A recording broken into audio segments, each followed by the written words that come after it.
Buenos días. Comenzamos con la sesión técnica 8, integración de energías renovables, desalación y optimización energética. Comenzamos con nuestro primer ponente, Raúl Fernández Donado, de Tedagua, que va a presentar plantas desaladoras portátiles de última generación como respuesta frente a retos climáticos y humanos. Recordamos, por favor, ajustarnos al tiempo. Muchas gracias.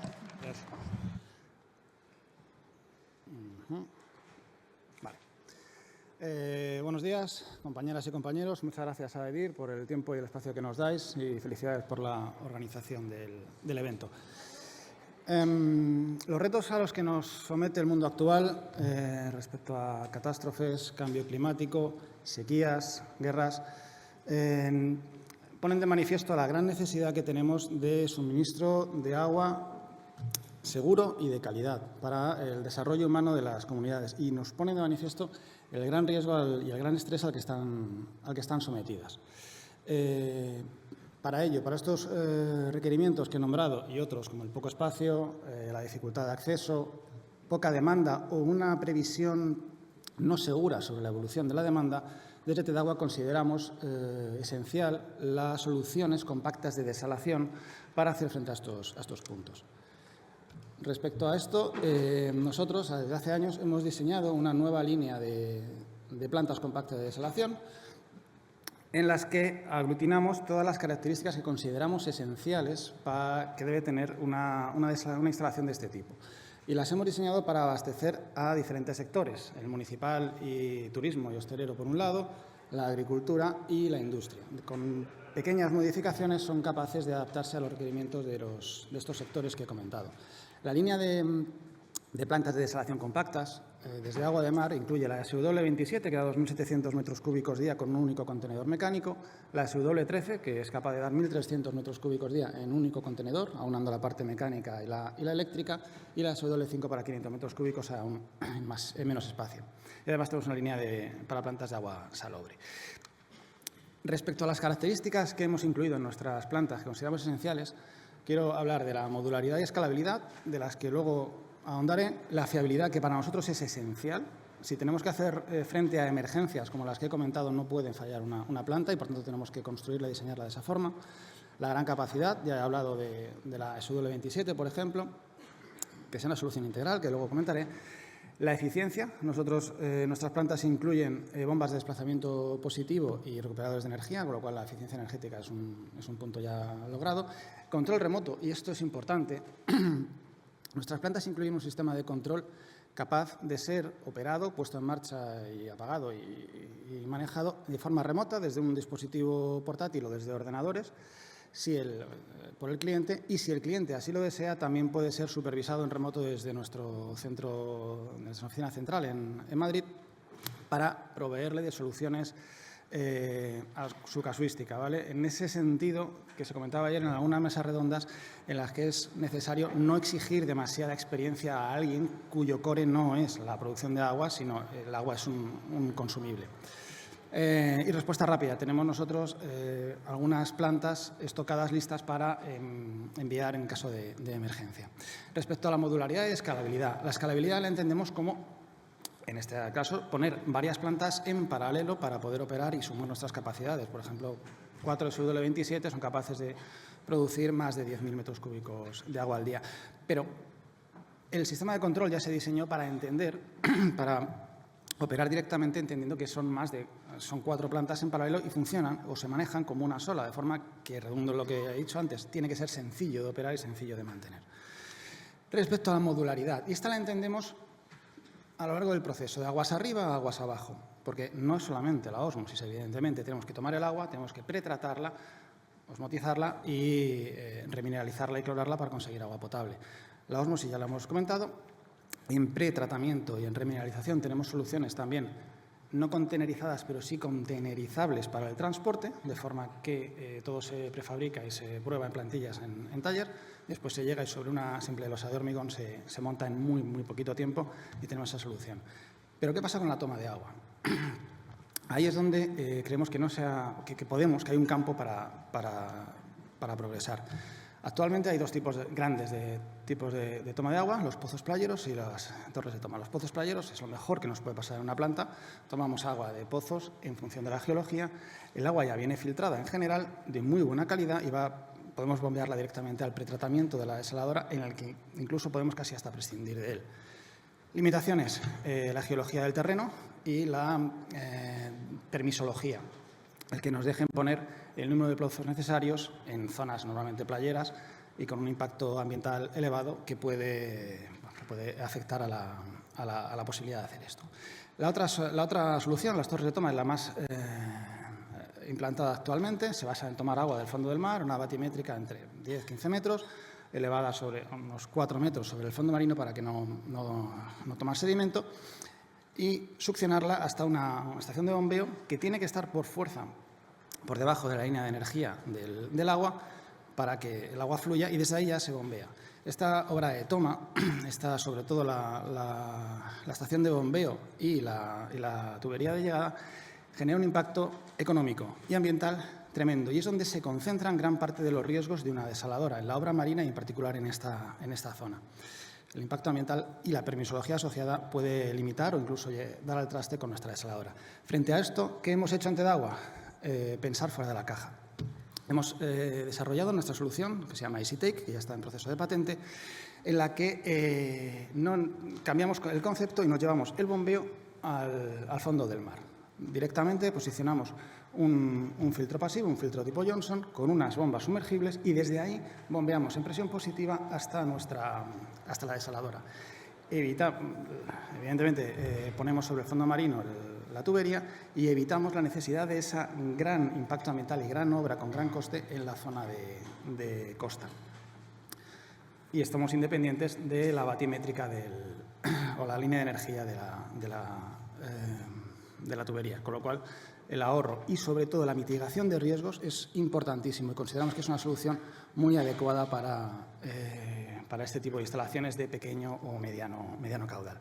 ¿Qué tiene la torre? La toma tiene tres partes. La toma, donde tenemos un filtro Johnson elevado unos 3 metros sobre el fondo marino para evitar sedimentos. Tenemos dos bombas, una más una de superdúplex, evidentemente, para el bombeo, la impulsión del agua, y una siguiente parte, que es el umbilical. No es solamente una tubería, sino incluye la tubería de impulsión de agua, incluye la alimentación eléctrica mediante cables, la tubería de aire comprimido para la limpieza del filtro pasivo y el hipoclorito para hacer una limpieza en choque de la toma. Y además tenemos en tierra una unidad de limpieza. Es simplemente un contenedor donde aglutinamos tanto el control eléctrico de las bombas como la dosificación de cloro, como el compresor de aire para la limpieza del sistema. Por esta estación de limpieza no tiene que pasar la tubería de toma, que va directamente hasta la desaladora sin romper carga. Simplemente necesitamos que esté elevada para que no sea inundable y que tenga un acceso y una alimentación eléctrica. Es una solución totalmente diferente. Es desarrollada en principio para nuestra desaladora, nuestro modelo SW27, pero en lo que ya tenemos desarrollos para alimentar plantas desaladoras de hasta 10.000 metros cúbicos día de capacidad, un tamaño grande, y la distancia desde el mar hasta la toma, puede variar. Consideramos que el óptimo llega hasta 900 metros, pero tenemos desarrollos de hasta 1.700 metros. Todo viene prefabricado. La toma viene... me quedo sin tiempo.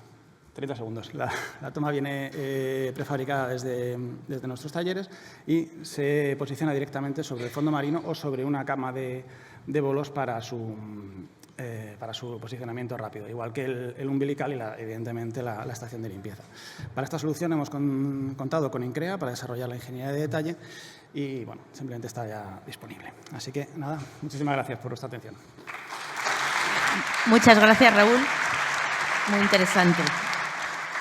Damos ahora la bienvenida a nuestro siguiente ponente, que es Federico León Cerpa, de la Universidad de Las Palmas de Gran Canaria, que juega casi en casa. Nos va a hablar de las alternativas de diseño de configuración de membranas de ósmosis inversa para obtener calidad química del agua desalada, cumpliendo el Real Decreto 3 del 2023. Muy bien. Buenas tardes. Muchas gracias, Mari Carmen y Belén, y a toda la organización de AEDIR por invitarnos a estar presentes en este congreso, aquí en Canarias, y por venir a las islas, ¿no? Bien, vamos a empezar con esta presentación, como decía Mari Carmen, sobre una serie de configuraciones de membrana que hemos hecho con distintos software. En este caso, este proyecto pues, está basado en el proyecto E5D del Instituto Tecnológico de Canarias, donde Baltasar Peñate, que está por aquí presente, también Juan y Betancor, Sigrid Arenas, pues han colaborado muy intensamente en ello y gracias al Instituto Tecnológico de Canarias y a la plataforma de SAL Living Lab, pues se ha podido desarrollar este proyecto. En este caso, para este estudio se eligieron membranas comerciales de las de más referencias en el mundo, como puede ser pues, DuPont, Hydranautis, LG y Toray. Y bueno, se han tomado membranas de alto rechazo, de bajo consumo, de ultra bajo consumo, en distintas marcas. Aquí pueden ver DuPont, Hydranautis, con las características de las especificaciones técnicas, igualmente LG y Toray, ¿no? Entonces hemos utilizado los programas en abierto que tienen los diferentes fabricantes para poder desarrollar las proyecciones. En este caso hemos utilizado la salinidad de agua de mar de Canarias, unos 38 gramos de sales por litro, y hemos tenido en cuenta precisamente el Real Decreto 3 de 2023, que cuando empezamos este proyecto pues estaba de reciente creación, ¿no? Para agua de consumo humano.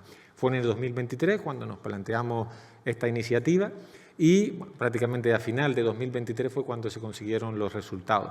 Por eso no llegó a tiempo del Congreso de Granada, que fue un poquito antes, ¿no? Pero bueno, los presentamos aquí, ¿no? Igualmente trabajamos temperaturas entre 19 y 25 grados, que es aproximadamente lo que nos podemos encontrar en el Océano Atlántico, en estas zonas, ¿no? De Canarias. Igualmente, pues controlamos principalmente lo que era el contenido de boro en el permeado. En este caso se flexibilizaba un poquito más, hasta 2,4 miligramos por litro, teniendo en cuenta la posibilidad de 1,5 también, porque el agua podía ser para regantes, para agricultura, pues ver en un caso u otro cómo nos podíamos mover, ¿no?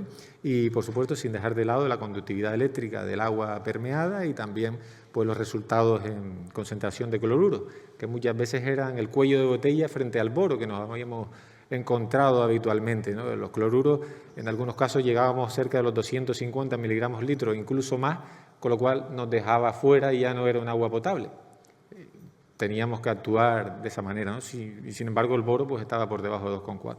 Entonces, dependiendo de cada caso, pues vimos diferentes propuestas, entre unos resultados preliminares, de configuración de membranas, siempre con el objetivo de optimizar el consumo energético, que era la idea, ¿no? Basándonos en los nuevos requisitos que nos daba el Real Decreto 3 de 2023. En este caso se hicieron unas primeras configuraciones no híbridas, porque hay algunos operadores pues, que tienen cierta resistencia a utilizar configuraciones híbridas, prefieren mantener un mismo modelo de membrana, a la hora de reemplazar es más sencillo, etcétera. Bueno, pues se mantuvo este estudio.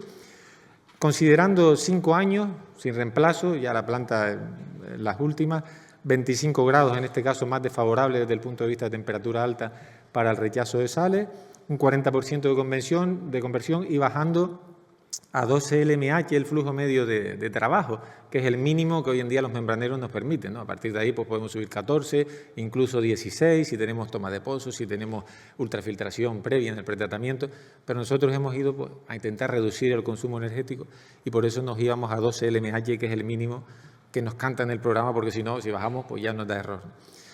En este caso, para 1,5 miligramos litro, intentar conseguir un agua permeada que esté por debajo de 1,5, sobre todo por temas agrícolas.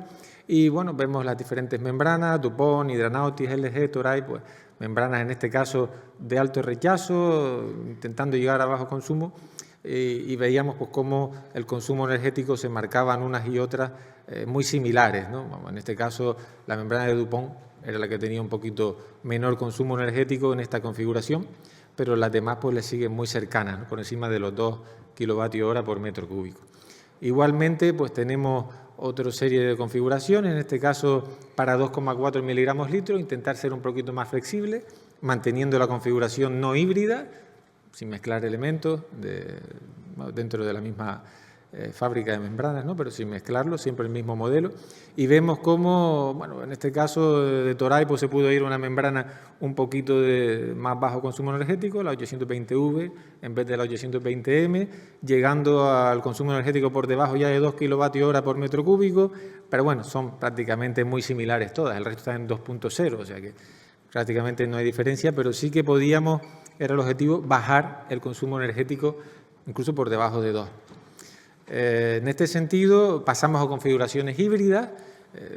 El primer caso era intentar llegar a un boro de 1,5 y aquí sí podemos ser un poquito más flexibles. Vemos que con respecto a la anterior, que era no híbrida, por ejemplo, en el caso de DuPont tenemos 2,03 kWh por metro cúbico, aquí baja a 1,96, ¿no?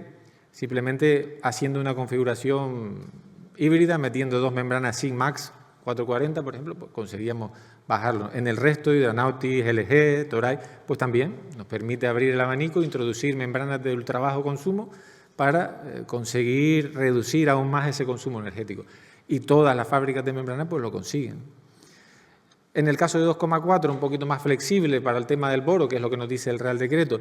Bien, pues vemos en este caso pues cómo se baja, en el caso de Toray, pues hasta 1,95, introduciendo pues 3 membranas de ultra bajo consumo. Bien es cierto que, por ejemplo, en el caso de Toray mismo, los cloruros ya están en 249. Entonces el cuello de botella va a ser los cloruros, no va a ser el boro. Por poquito que se nos vaya una fuga y demás, pues podemos pasarnos del Real Decreto. E incluso la garantía pues va a estar complicado que nos la den si sobre el papel están 249 ppm de cloruro. Pero bueno, ya se ve cómo estamos intentando ser más flexibles y llegar a conseguir pues reducir el consumo energético lo máximo posible. Y aquí aparece simplemente en el caso de Toray pues unas configuraciones con 16 LMH en vez de 12, intentando ir al otro extremo, intentando producir lo máximo posible, aumentar la producción. Lógicamente el consumo energético aumenta, pero conseguimos producir más, aumentando el flujo medio de trabajo. En estas opciones, pues, simplemente comentar lo que nos dice aquí, podemos tener la opción 1, no reemplazar membrana, en el caso de 19 grados centígrados, que es el caso más desfavorable en cuanto a presión, tener un 45% de conversión, 16 LMH, 5 años, tenemos 2,6 kWh por metro cúbico, teniendo en cuenta un precio estimado de 0,1 euro por kilovatio, tenemos un coste de energía de unos 1.300 euros. Si bajamos un poquito más, en la opción 2 intentamos hacer un híbrido, intentamos reemplazar membranas y vemos cómo se reduce. Aquí después podrán acceder a la presentación porque no tenemos mucho tiempo, pero el consumo de energía va a reducirse, lo que supone en euros en 5 años, $500.000 de euros aproximadamente que podemos ahorrar, simplemente haciendo reemplazo de membranas, con lo cual se demuestra que el reemplazo de membranas es rentable y se amortiza en poco más de 2 años, ¿no? Yo ya no vendo membranas, pero es lo que dio el resultado el proyecto, ¿no? Entonces, bueno, simplemente decir que sin reemplazar membranas podemos bajar consumo energético hasta 2,1 kWh, bajamos 6 bar, reemplazando membranas de bajo consumo hasta 9 bar, bajamos ya el consumo a los 2 kWh metro cúbico y por debajo de 2 kWh metro cúbico con membranas de ultra bajo consumo, siempre y cuando teniendo en cuenta que no nos pasemos de los 250 ppm de cloruro, que es lo que tenemos aquí.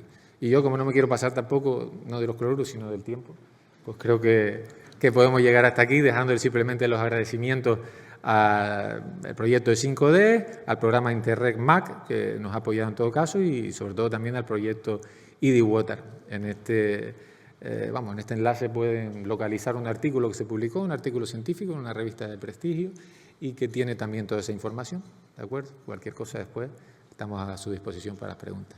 Pues muchas gracias. Muchas gracias, Federico. Muchas gracias, Federico.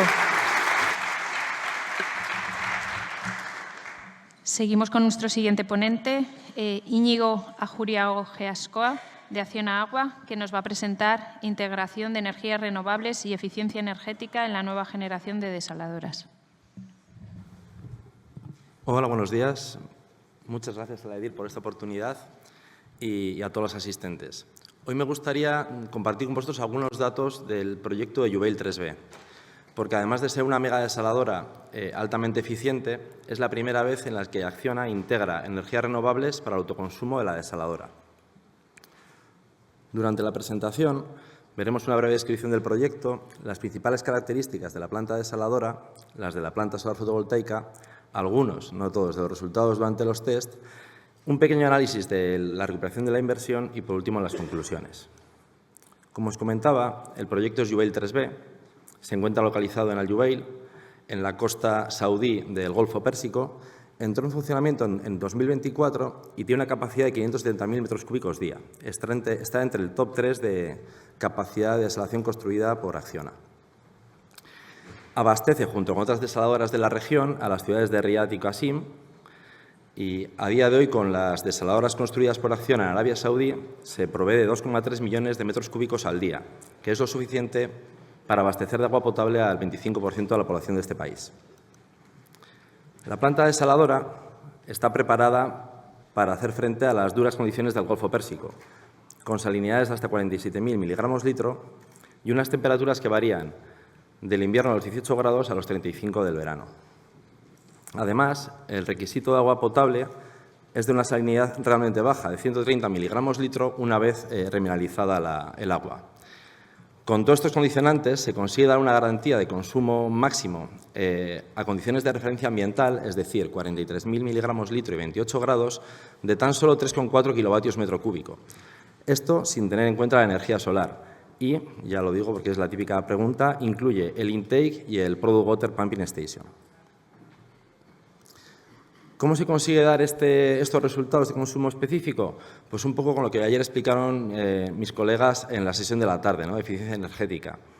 Está el centro de presión con bombas de alto caudal, alta eficiencia, alimentando con una bomba más de un tren de ósmosis. Están los últimos recuperadores de energía con que cada año van rascando alguna décima a la eficiencia. El split de permeado frontal, ¿no?, que nos ayuda a reducir el caudal que va al segundo paso en determinadas condiciones de salinidad y de temperatura del agua de mar. Y bueno, pues gracias a estas últimas innovaciones en lo que es el proceso de la desalación, se está consiguiendo que en Middle East estas megadesaladoras den unos consumos realmente sorprendentes, ¿no? Vamos ahora con la planta solar, que es realmente la novedad de este proyecto. Es una planta solar de 61 megavatios potencia pico. Es la segunda más grande instalada para abastecer a una desaladora. La distribución de potencia está en 56,5 megavatios sobre estructuras en el terreno y 4,6 megavatios en las cubiertas de edificios y tanques de agua producto. En total son 31,6 hectáreas, o lo que sería más visual, 45 campos de fútbol. Es un poco el hándicap que tiene esta tecnología, ¿no?, que requiere de grandes superficies para ser implementada. Esta planta solar es capaz de proporcionar hasta un 80% de la energía demandada por la desaladora a máxima capacidad en las horas centrales del día, cuando más radiación solar hay. Consta de 7 estaciones de potencia que elevan el voltaje de 0,8 kilovoltios a 3,3, que es la alimentación de la desaladora. Y tiene los paneles conectados a 186 inversores para transformar la corriente continua de los paneles a corriente alterna. Además, la planta fotovoltaica está preparada para no verter a la red, desconectando inversores cuando la generación es superior al consumo de la desaladora. Esto lo vamos a ver bien en dos gráficos en la próxima slide. Y bueno, al final lo más significativo de la planta desaladora es cuando la tuvimos ya en marcha, ver cómo los consumos específicos globales de la desaladora bajaban hasta los 2,2 kilovatios metro cúbico día, teniendo en cuenta lo que decíamos antes, ¿no?, las condiciones del mar, etcétera. Aquí podéis ver un poco las gráficas que os comentaba, son los dos incomers de la planta desaladora. En azul tenemos el consumo de la desaladora, muy estable las 24 horas del día, y en rojo tenemos la producción de energía solar, que está centrada en las horas de más radiación. En el incomer de la izquierda, el 1, no sé si se puede apreciar, no hay reducción de la producción de la solar porque el consumo de ese incomer es máximo. En cambio, en el incomer de la derecha podemos ver cómo no es tan alto como el del otro incomer y el pico se achata un poco desconectando inversores. Este era requisito del pliego, no sobrepasar ese 80% de la energía demandada. Bueno, durante los test, como comentaba, tuvimos resultados realmente sorprendentes de 2,2 a 2,3 kilovatios metro cúbico hora día, incluyendo la energía solar, y de 2,96 kilovatios hora metro cúbico sin energía solar. Esto operando a máxima capacidad en las condiciones del Golfo Pérsico en los meses de febrero-marzo, que es cuando se realizaron los test. Estos test, además, sirvieron para verificar la eficiencia de las innovaciones que os comentaba antes, el colector de alta presión, con una bomba alimentando más de un tren de ósmosis, y la split y demás. Además, la planta cumplió con los plazos. En tan solo 27 meses estaba dando agua y bueno, es otro de los grandes retos que tienen estos proyectos de Middle East, ¿no? Unos plazos realmente exigentes. Para el estudio de la recuperación de la inversión, la realidad es que haría falta un modelo financiero y disponer de muchísima información, ¿no? Aquí he intentado resumirlo y sé que faltan ciertas cosas, pero bueno, os cuento un poco lo que incluye, ¿vale? Para que nos hagamos una idea. Para el CAPEX sí que está teniendo en cuenta todo lo que ha costado la planta solar, estaciones de potencia, inversores, paneles, estructuras, cables, instalación, programación. Excluye el valor del suelo, que no era parte del contrato que tenía Acciona en este caso. Y para el OPEX nos hemos centrado en el aporte de energía que ha supuesto la planta solar durante los 4 meses que operamos la planta. En esos 4 meses produjo más o menos el 10% de la energía consumida por la desaladora. Como el coste total de la inversión son unos 33 millones de dólares y más o menos anualmente, teniendo en cuenta un precio de la electricidad de 0,18 SAR kWh, que es bastante bajo, nos sale que en un año el ahorro en energía es de 3.164.000 dólares al año. Entonces, la inversión se recuperaría en unos 10 años y si ya extendemos el análisis a los 25 años que dura el contrato de explotación, estaríamos hablando de 79 millones de dólares en factura de la luz. Así que creemos que hace el proyecto viable. Y bueno, para las conclusiones, pues básicamente Jubail y otras plantas en las que se están integrando las energías renovables creemos que es un modelo de referencia para proyectos ubicados en lugares con escasez hídrica, pero que tienen disponibilidad de espacio. Y además los test, en nuestro caso, han confirmado la viabilidad de estas energías renovables asociadas a la ósmosis, no solo para bajar los consumos específicos y las tarifas, sino también para reducir las emisiones de CO2. Y se ha demostrado que es una energía eficiente y estable. Bueno, este tipo de proyectos refuerza el compromiso de Acciona con la sostenibilidad y desde aquí pues, nos gustaría impulsar y animaros a impulsar este tipo de iniciativas. Muchísimas gracias por vuestra atención y cualquier pregunta pues creo que después podremos comentar. Gracias. Muchas gracias, Íñigo. Muy interesante. Pues siguiendo con el empleo de la energía solar para la desalinización, damos ahora la bienvenida a nuestro siguiente ponente, que es Guillermo Zaragoza, del CIEMAT, Plataforma Solar de Almería, que nos va a hablar de la optimización del uso de energía solar para la descarbonización de la desalación, estrategias y consideraciones. Gracias, Guillermo. Muchas gracias.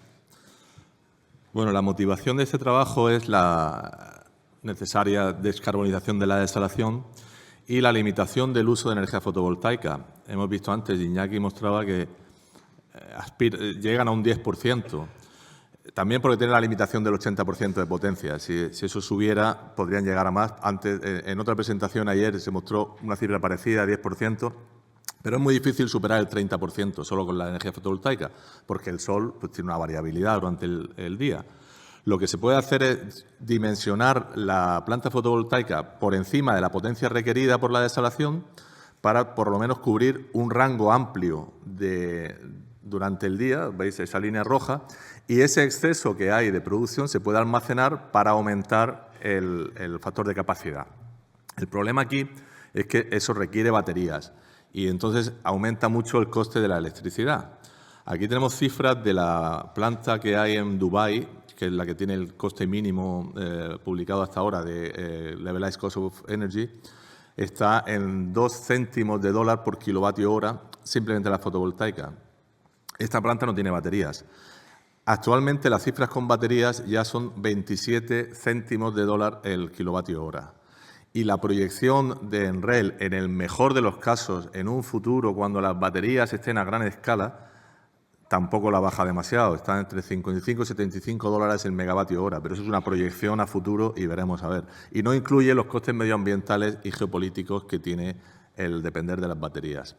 Por otro lado, la energía solar térmica de concentración almacena el calor en sales fundidas, que son muy baratas, no requieren materiales críticos, no hace falta invadir Groenlandia, y esto hace que sea gestionable, porque puedes almacenar durante el día el calor y cuando hace falta la electricidad pones en marcha la turbina, que además genera una electricidad síncrona. Se ha hablado mucho ahora de cómo el ciclo combinado y la nuclear tienen que ser la alternativa para estabilizar la red cuando hay renovables. Pues no, señor. Aquí tenemos la CSP que hace lo mismo, porque es generación síncrona y a demanda. Entonces, proponemos instalaciones híbridas de fotovoltaica y termosolar de concentración.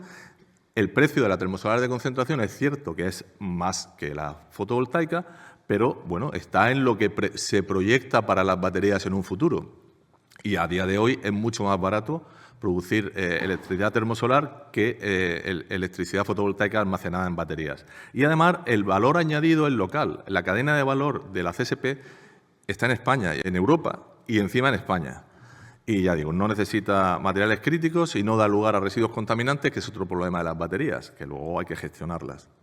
Hay que tener en cuenta también que a medida que aumente la demanda de baterías y la demanda de materiales críticos, pues el coste de las baterías va a aumentar, pero las sales fundidas son nitratos. No se espera que suba mucho el coste. Bueno, entonces, establecido ya que se puede garantizar, vamos a ver si se puede garantizar más utilización de energía solar con la CSP, ¿no? Lo que proponemos es esto. Ya no habría que sobredimensionar la fotovoltaica, dimensionar la fotovoltaica con la potencia pico necesaria, y cuando no está operativa la fotovoltaica o no llega al 100%, cubrimos con la termosolar de concentración. Ya hay esquemas de este tipo. En la planta Andasol en Guadix es una CSP que tiene hibridada fotovoltaica y disminuye el coste de la electricidad, y veis la línea roja.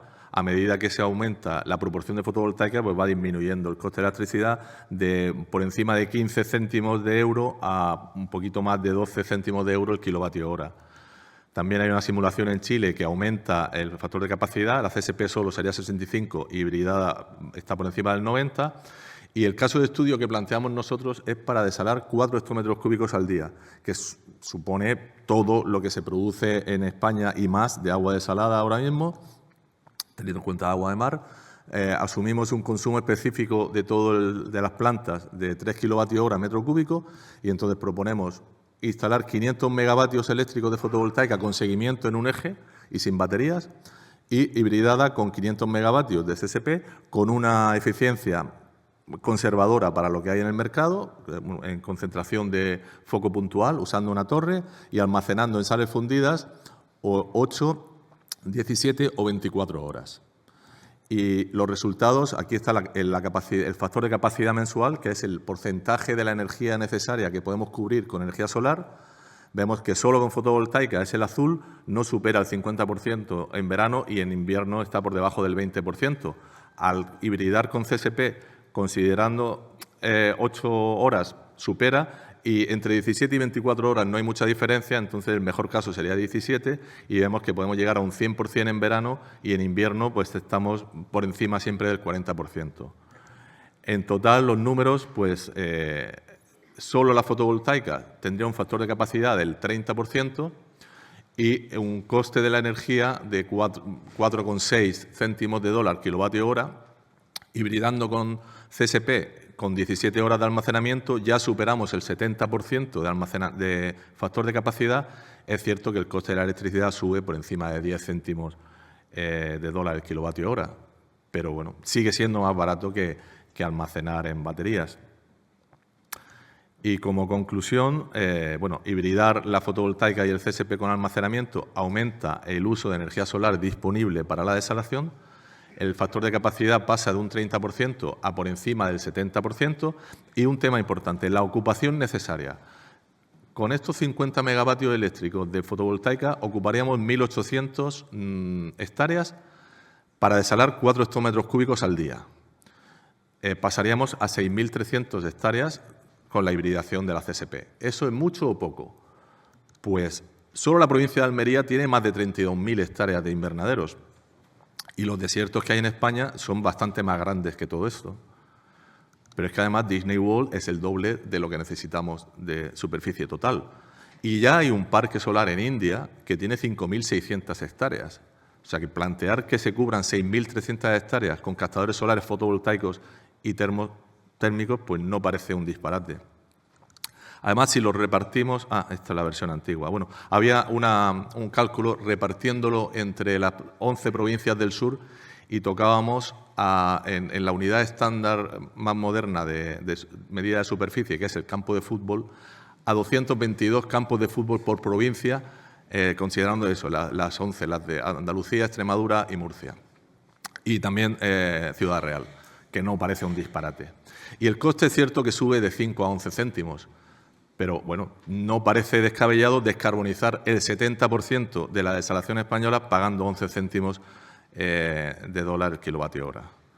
Y estos resultados están basados en la tecnología actual de concentración solar térmica, que es una tecnología que está al principio de la curva de aprendizaje. Hay ciclos termodinámicos que en lugar de 41% pueden llegar a un 50% de eficiencia. Y eso reducirá el coste. Y a medida que se vayan instalando plantas, igual que pasó con la fotovoltaica, el coste debe descender. Y entonces esos 11 céntimos pues, pueden disminuir significativamente. Y nada más, muchas gracias. Y si hay alguna pregunta, por ahí estaré. Muchas gracias, Guillermo.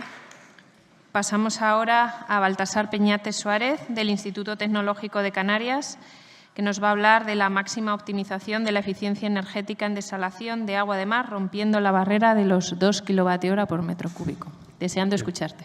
Muchas gracias, Belén, Mari Carmen. Bienvenidos a Canarias y gracias por estar aquí presente para escucharnos. Bueno, mi presentación viene un poco a resumir 3-4 años de trabajo con resultado que ahora mismo estamos en explotación y en ver dónde conseguimos o hasta dónde podemos llegar. Yo creo que la parte termodinámica, esto se ha hablado muchísimo, está más que estudiado, sabemos dónde están los límites. Esos límites cambian en función de dónde estemos, de qué agua de mar partamos, de qué temperatura y de qué tamaño de planta querramos trabajar. De tal manera que hablar de un valor de termodinámica, pues a mí me gusta más hablar de un valor de consumo específico mínimo en función de dónde estemos ubicados.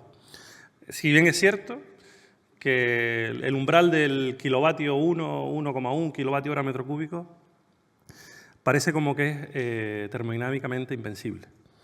Eso quiere decir que en ratios más o menos actuales de desalación estamos perdiendo del orden de 1 o a 1,5 kilovatios hora metro cúbico en el proceso, invirtiéndolo o perdiéndolo, de tal manera que parece o aparentemente parece que hay margen de mejora para llegar a ese 1,1 kilovatios hora metro cúbico.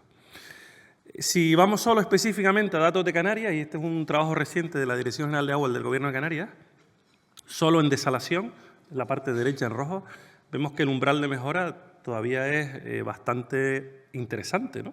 Estamos invirtiendo pues, por encima de la termodinámica más de 2 kilovatios hora metro cúbico para conseguir el producto final. Y obviamente esa fotografía más o menos reciente, años atrás era mucho peor. Significa que la evolución ha sido bastante positiva, pero pese a ello hay mucho trabajo por hacer. Entonces, nuestro trabajo nos gusta o intentamos que no quedarnos con el papel, sino realmente demostrar y verificar que las simulaciones, que las proyecciones o que la mejor técnica disponible está ahí para ser usada.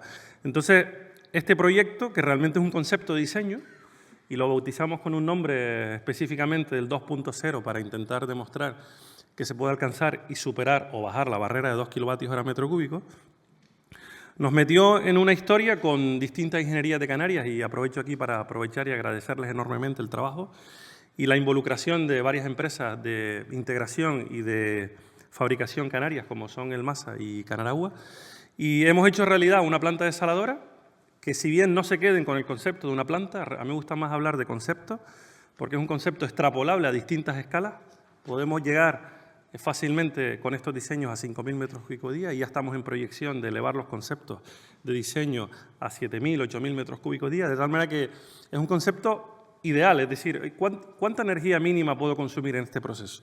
Bueno, la realidad es que a escala 2.500, que es lo que tenemos en explotación hoy en día, conversión del 40%, y aún manteniendo boro por debajo de 1 miligramo litro, estamos produciendo agua desalada en la isla de Gran Canaria entre 1,74 y 1,86 kilovatios hora metro cúbico. Eso es solo el proceso de desalación. Si le incorporamos agua de mar, que en nuestro caso trabajamos con un pozo playero, estamos hablando de 2,3, 2,4 kilovatios hora metro cúbico el proceso global. Como concepto, nosotros hemos llegado a tener ingeniería de detalle de 2.500 metros cúbicos, diseño de bastidor de 5.000 y ahora estamos en esa visión de incrementar tamaños para tener bastidores estándares y vamos a ver si somos capaces de llegar con el conjunto de las ingenierías y de las empresas de suministro, poder llegar a bastidores estándares de 10.000. Tenemos ahí en mente ver si pasamos fases del X-Prize para incluso pensar en si es posible bajar del 1,7. Ya veremos si es posible alcanzar ese reto. Entonces, en estas imágenes que ven son de la planta de 2.500, por tener algo experimental, demostrativo y también útil para que terceros vengan a experimentar junto con nosotros, a probar nuevos equipos en el futuro. O sea, que se nos queda una plataforma abierta a la investigación en donde podamos probar nuevos dispositivos. Es la planta que nosotros actualmente tenemos en explotación. Bueno, integra pues todos los elementos necesarios para hacer osmosis inversa. Nosotros estamos trabajando con microfiltración a 1 micra y sin más pretratamiento, y tampoco estamos usando productos químicos al 40% de conversión. Después de un año, nosotros arrancamos en diciembre de 2023 y después de un año de operación, ahí les muestro datos cuando hicimos esta presentación de enero de 2025, conseguíamos incluso en condiciones de 22 grados el valor de 1,79 kilovatios hora metro cúbico. Esos son datos de una semana de operación y ven que la estabilidad, obviamente, la estabilidad es bastante alta. Entonces, en resumen, con este concepto estamos usando hibridación de membranas, estamos usando bombas de desplazamiento positivo, recuperador de energía, el PX400, y por otro lado, un concepto de diseño pensando en la hidráulica, intentando reducir longitudes, diámetros bien calculados, eliminando accesorios para intentar reducir las pérdidas de carga por fricción en la instalación. No se ve bien, pero bueno, por la escala de la pantalla, pero ahí solo he resaltado durante 10 días de operación los valores que se mantienen estables durante el tiempo, de conversión, los que están marcados. Conversión, presión de entrada a membranas, estamos en torno a 54 bares. Conductividades eléctricas por debajo de los 400 microsiemens por centímetro en el permeado. Y un consumo específico que ahí, por ponerles la consigna, a veces nos olvidamos de los variadores de velocidad y no se tienen en cuenta en muchas estimaciones de cálculo. Y este valor, por ejemplo, vean que sin considerar los rendimientos del variador de velocidad, estamos cercanos o muy cercanos al 1,7. Significa que por ahí intentamos ver aún márgenes de mejora. Gracias a la colaboración del MASA se ha hecho un Sankey del proceso, considerando un valor de consumo real de 1,86 y con los datos de operación pues se hizo un análisis de dónde están las pérdidas, pero vamos a pensar en positivo, ¿dónde está el margen de mejora? Esta es una pregunta que ayer el catedrático Daniel sacó y es realmente hasta dónde podemos llegar, ¿no? Entonces, lo que ven en rojo nosotros creemos que es casi intocable. Estamos hablando ya de llegar a rendimientos muy, muy cercanos al 100% en algún caso, que es imposible. Y, por otro lado, yo creo, o creemos que el mayor margen de mejora sigue estando dentro del tubo de membrana. Ahí estamos utilizando una energía de 1,41 kilovatios hora metro cúbico. Mucha parte de esa energía es irreversible para llegar a presiones osmóticas y pensamos que ahí es donde está el margen. O sea, hay que seguir trabajando en membrana, seguir trabajando en la pérdida de carga dentro del tubo. En nuestro caso, después de un año de operación, seguimos manteniendo pérdida de carga por debajo de un bar. 0,6, 0,7 bares de pérdida de carga dentro del tubo. Y ojalá podamos seguir avanzando en la innovación, en el desarrollo de membranas o diseño de bastidores para poder bajar del 1,4 que está por ahí. Bueno, termino con mis conclusiones y las he separado en dos bloques. Las nuestras, las que nos interesan a nosotros, de investigación y de innovación, ¿no? Bueno, realmente se consigue un diseño modular, escalable, podemos llevar a diferentes escalas de mercado este concepto de diseño.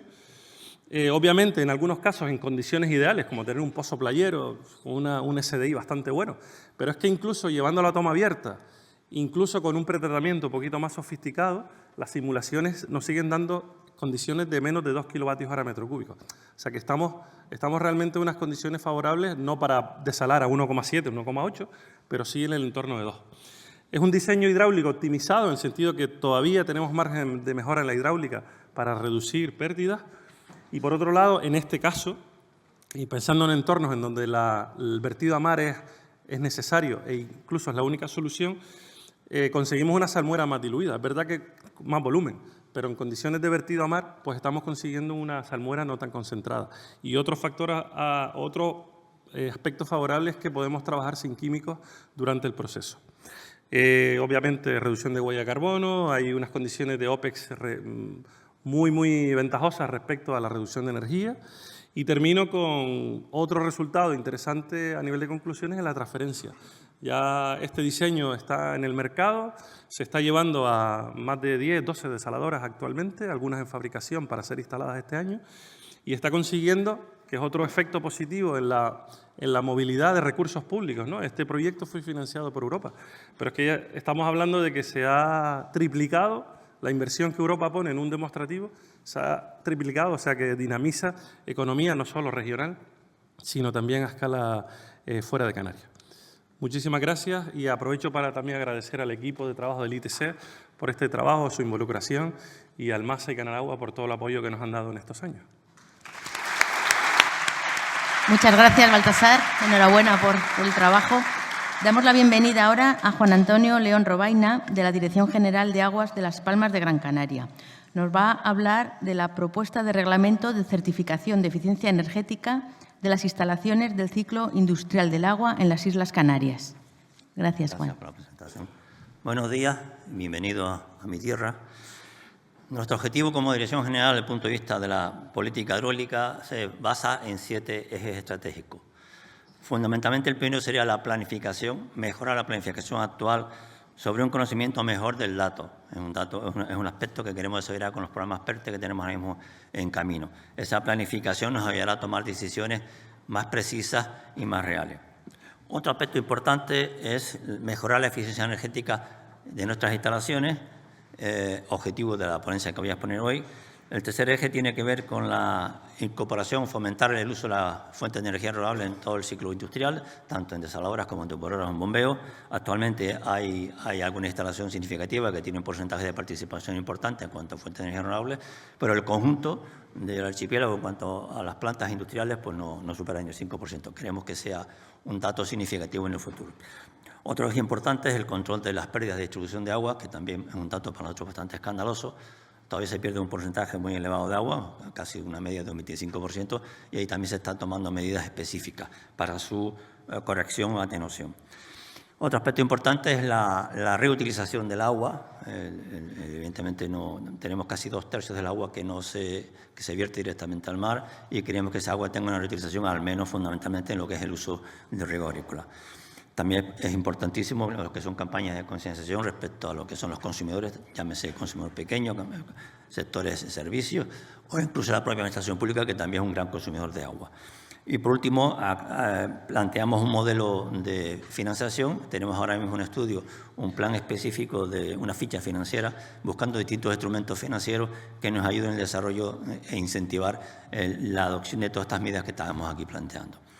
Centrándonos en nuestro objetivo, hicimos un diagnóstico de las plantas de desalación que hay en Canarias. Las grandes plantas son 28 centros de producción, que son las que producen fundamentalmente del agua para abastecimiento de la población, del sector turístico, del sector industrial.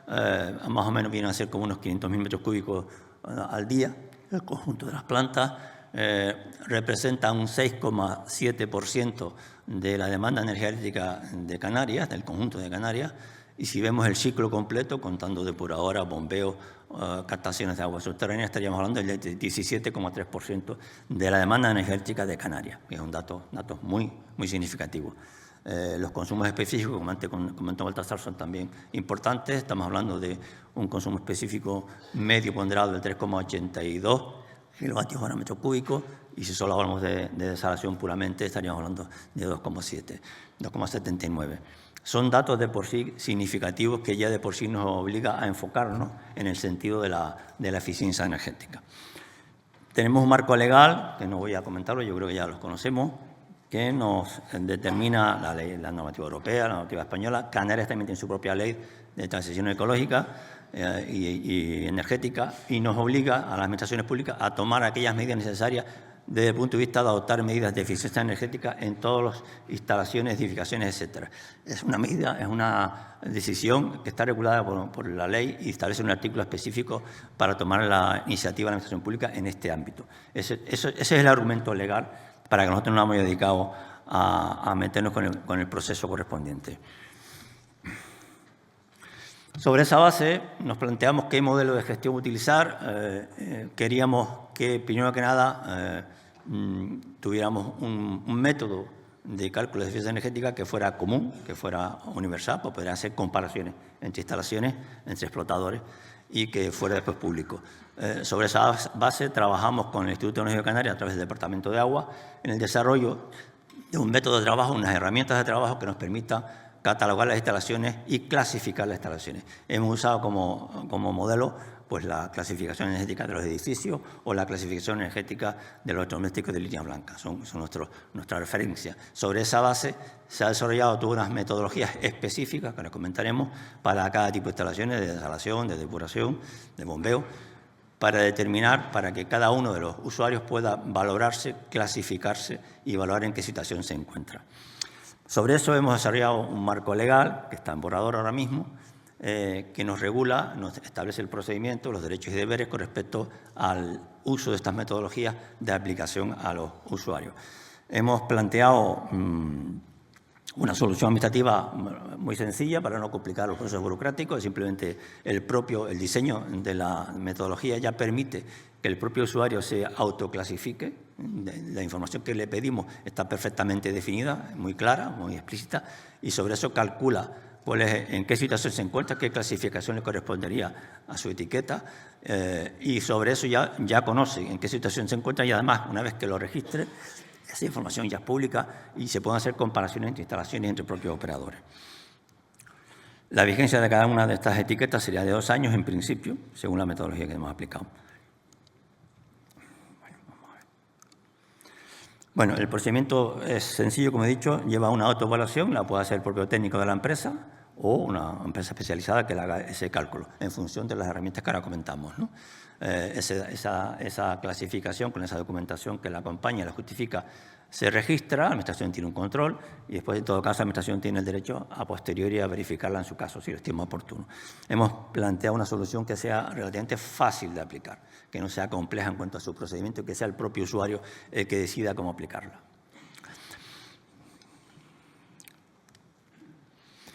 La categoría, en función del tipo de instalaciones, hemos hecho una metodología para plantas desaladoras, con esa clasificación que ustedes veréis, de la máxima clasificación, la A, o la E, la mínima. Lo mismo para depuradoras y para instalaciones de bombeo de agua blanca o agua depurada. Cualquiera de ellas tiene una metodología específica de cálculo de su correspondiente clasificación.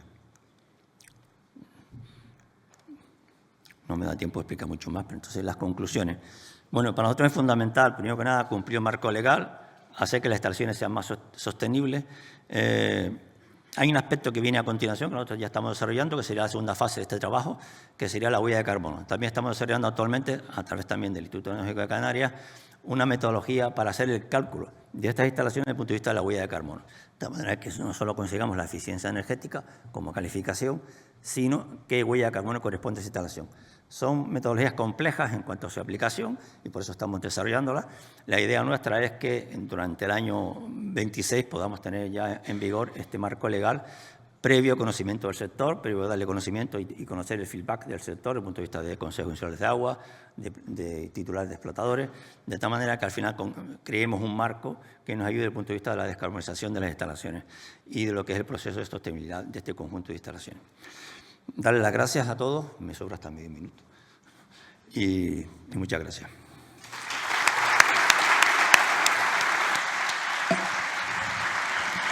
Muchas gracias, Juan Antonio.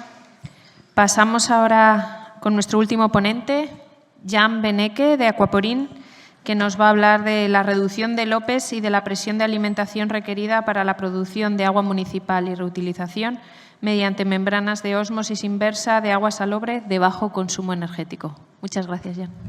Thank you very much. Thanks for giving me the time, and thanks for inviting me here to Tenerife, which is a very beautiful island. And you know, coming from Denmark is always nice when you can see and feel the sun, because we don't get a lot of that in Denmark. Unfortunately, despite all the Spanish input, I haven't picked up Spanish yet, so I have to do it in English. Today, I'd like to talk about what we do. We are a membrane manufacturer in Denmark. I've been with them, Aquaporin, for 7 years, and my team and I, we are the main responsible people for the development of our reverse osmosis products. And we've done that for many years, and for someone in my role, there's nothing better or more exciting than seeing our products being used eventually after we've spent so much time into the development of them. And today, for our brackish water products, we see them being operated and used around the world in different applications. And no matter where we go, it's always the same story. Water is scarce, desalination is needed, water reuse is needed, waters are being contaminated, and this is why we're doing what we do, and we focus on making these membranes very energy efficient. We have many collaborators. One of the first ones was Aqualia. Here, we've heard a little bit about it already at this conference, 2 talks where they have used our membranes in pilot plants, but they've also used them in actual installations. And also this Monday, we were happy to see a new construction being finished in La Orotava for wastewater reuse, operated by Aqualia for Balten. And again, there's nothing more exciting than seeing something like that in action. We have been supported by PUB in Singapore, the National Water Agency, for many, many years, and this is also what I would like to talk about today, a little bit more in detail, how we got from, let's say, the idea, the laboratory, to full-scale implementation. So in 2019, PUB and us, we agreed, let's try and make an energy-efficient membrane for water reuse, a reverse osmosis brackish water membrane, and their target was to save 0.05 kilowatt hours per cubic meter. So we went into the laboratories for more than a year. We made little membrane coupons, tested them over and over, to then eventually scale up production to a full-scale production, to be able to roll and manufacture industrial-size membranes. On the right side, you see a 4-inch membrane. And these were then, together with PUB in a second step, tested in or validated in a pilot plant. So we constructed a 4-inch test system, 2-stage system, very, let's say, conventional design as PUB operates their wastewater reuse, big-scale systems, 75 to 80% water recovery, 17 LMH operating flux. And they selected 2 competitor membranes, the membranes they would normally use in their operations and are using today. And then they tested, or we tested together, our membrane prototype. And what you can see in the graph is that we achieved a significantly lower operating pressure, so we can save energy, and achieve the capacity and the permeate quality that's required. This was a 3-month test, and everyone was happy until that point, but PUB said, well, what about long-term stability? What about chemical stability of the membrane? So we constructed a second pilot plant, same design, and put it into operation at the actual site. And here we operated that system for over 1 year. And usually PUB would do a CIP, a clean in place, every month. And this is also what they've done here. What we see on the left graph is the feed pressure required to achieve the desired capacity. And it's very stable. And of course, it goes up throughout the month. Then it's being cleaned, and then it starts again. But overall, it's very stable and reliable. It's cleanable. And on the right-hand side, we show the permeate conductivities of stage 1 and 2 of these systems. And again, you can see it's very stable. And also, especially the second stage is not experiencing significant fouling or anything that would sacrifice the permeate quality. We have then been asked by PUB to demonstrate that our membranes can withstand 5 years of cleaning based on a monthly cleaning. So we did accelerated stress test and cleaned the membranes or exposed the membranes to a total of around 200 hours of chemical exposure. And on the left graph, we show the permeate quality as in or salt rejection. And again, we do not see any decline of the rejection capacity of that membrane, even after this very extended clean-in-place test. We've done the same with free chlorine, and the reason is that PUB doses monochloramine, so a little bit of oxidant into the feed stream of the RO, and they wanted to make sure that the membranes can take it. Their target was 1,000 ppm hours, which is quite standard for polyamide membranes, just like ours. And we see up to 1,000 ppm hours, everything seems fine. If we then go to, and that was the next step here, 3,000 ppm hours, we actually do see, as expected for polyamide membranes, a decline in rejection. So just as any other RO membrane, also ours, you'll have to be careful with the free chlorine in the feed water, but it can resist what is industry standard.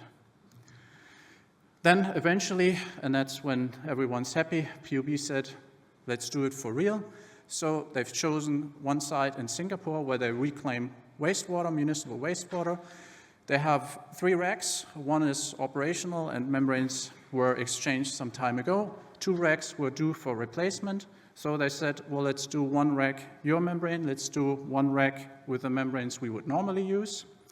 And this system is way bigger. It uses 504 8-inch brackish water membranes, has a capacity of around 400 cubic meters per hour. And the other operating conditions are fairly similar to the pilot plants. This one has now been running for over a year. They show and they confirm that compared to the parallel rack with new membranes of a competitor, they can operate the same plant at same capacity at 20% reduced operating pressure, which allows them to save almost 0.1 kilowatt hours per cubic meter. And that's based, I believe, on a 0.4, 2.5 kilowatt hour per cubic meter base consumption for their parallel rack. We also see that the performance is stable over that year, and the permeate quality is achieved throughout the year as it goes up and down a little bit. There's a few more specific parameters that PUB is interested in, ammonia, nitrate, and so on, and here we also achieve all the minimum rejections required. So with that, I'm at the end. We just wanted to show how, what it takes for a membrane manufacturer to go from the lab to full-scale implementation. This was 5 years, so today we're happy to be able to present pretty much the end of that brackish water journey. We keep focusing on that area, but we're also starting to invest more resources now into seawater. And if you're interested or would like to hear a little bit more about data or what we're going to do, then come find Søren or me here. We're here until Thursday night or Friday. Thank you. Thank you, Jan.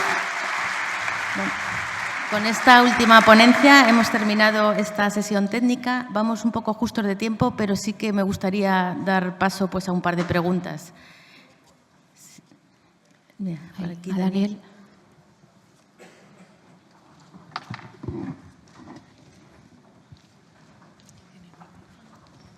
El micrófono. ¿Podéis pasar un micrófono, por favor? Por ahí viene. Baja despacio, que tiene peligro esta escalera.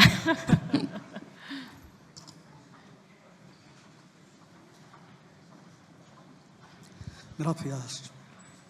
Bueno, buenos días. Quiero, por supuesto, felicitar a Baltasar Peñate por la excelente presentación del DESAL 2.0.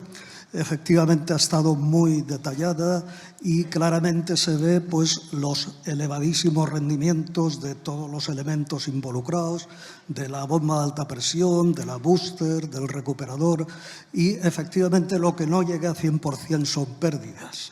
Pero quería resaltar que hay un elemento, el 1,07 imprescindible para vencer termodinámicamente el sistema es para un flujo gotita a gotita.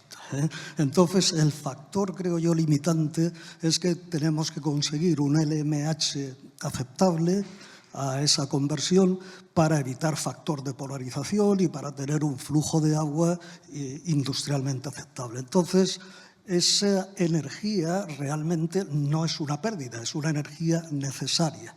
Y ahí no dependemos del diseño externo, sino exclusivamente de la membrana. Entonces, está muy bien apuntado, creo yo, que el factor limitante ahora para bajar dependemos de los membraneros, membranas de alto flujo y que consigan mantener la selectividad a flujos elevados. Enhorabuena. Y ánimo. ¿Alguna pregunta más? Ya que me da el pie, porque con los 8 minutos no da tiempo a explicar. Un detalle, luego en la hora de la comida. Un detalle que sí me gusta resaltar y profundizando en eso, Daniel, es que si nos dejamos llevar solo de aspectos termodinámicos y no estamos considerando aspectos tan básicos como la temperatura de operación dentro de un espacio de trabajo, ¿no? Nosotros meses atrás teníamos problemas de operación porque incrementaba la temperatura del agua de mar. Y buscábamos explicaciones en los rozamientos de las instalaciones. Y superábamos la temperatura de agua de mar de origen de 2 a 3 grados. Y no nos explicamos esa solución, ese problema, ¿no? Y era tan sencillo que con los compañeros de explotación, en la refrigeración de las sondas, es decir, hay aspectos tan básicos en la operación de una planta que nos pasamos por alto, ¿no? Y es que no solo afecta la tecnología que tenemos, sino también afecta el saber operar instalaciones. Y el adelantarte, hay muchas herramientas de predicción, pero también adelantarte, y ese factor humano es clave para entender los problemas que tenemos en la explotación de hoy en día.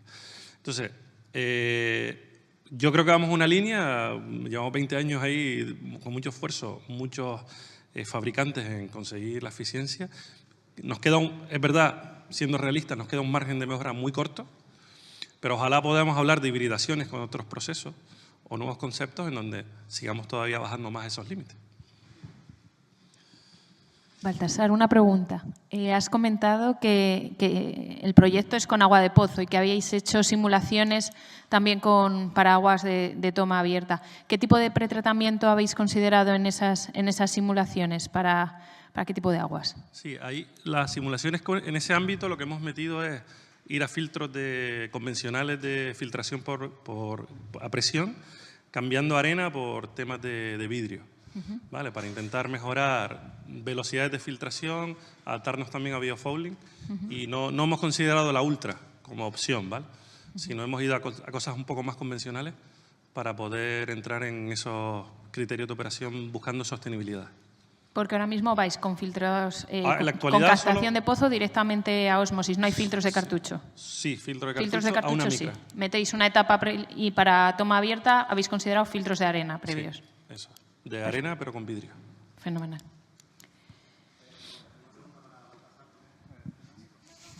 Baltasar, estás de moda hoy. Para Baltasar también. En la tabla de resultados he visto que la presión que considera ese trabajo era bastante constante, o sea, no había prácticamente variación. ¿Es porque habéis determinado que esa es la presión óptima para el consumo específico que estáis trabajando? Y si habéis probado variar la presión, ¿y qué experiencias tienes con la variación de presión y con los rendimientos del consumo específico?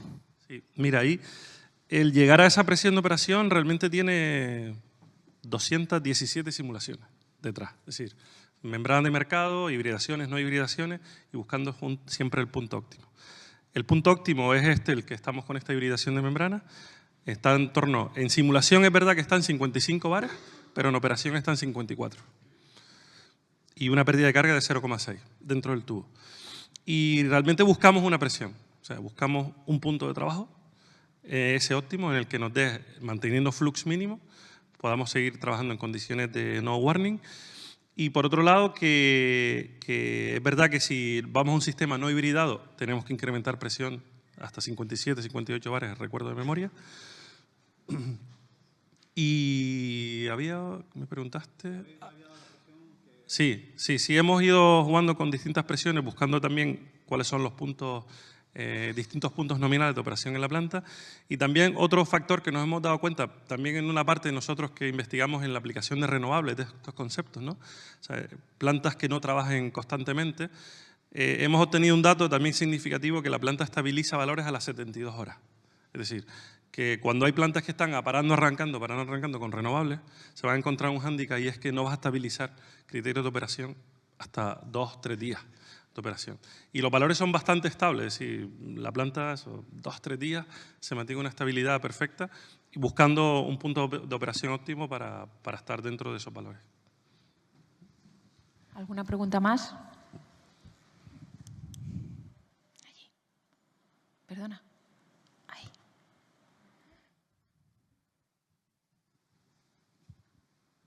Muchas gracias. I have a question to John with regards to aquaporin membranes. So, what are the main limitations or challenges related to associated with the using aquaporin membranes in water treatment applications? And if there are any environmental or operational condition that should be or considered for using this kind of membranes in compared to conventional aero membranes. Mm-hmm. Thank you. Thank you for your question, and it's a very common question that we usually receive. And we have, over the years, recognized that it would be very, very difficult for us to commercialize a membrane that requires fundamentally different operating regimes, let's say. So we have focused on developing membranes that allow the users, the end consumer, to operate them just like any other membrane in the industry. They're based on polyamide, just like a normal RO membrane, and all the base layers. And our core technology, the aquaporin inside, plays into the performance of the membrane, but at the end of the day is still a polyamide-based kind of membrane. So it is susceptible to the same chemical attack, which is also why PUB asked us to look into cleaning chemicals and chlorination or free chlorine attack. At the same time, it can tolerate the pH ranges and temperatures that a normal membrane would also do.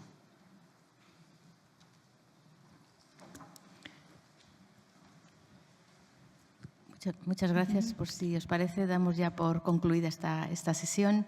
Vamos un poquillo con retraso, pero creo que ha merecido la pena estos minutos de aclaraciones. Muchas gracias a todos. Y los ponentes, por favor, nos aquí para la foto. La foto de familia. Muchas gracias.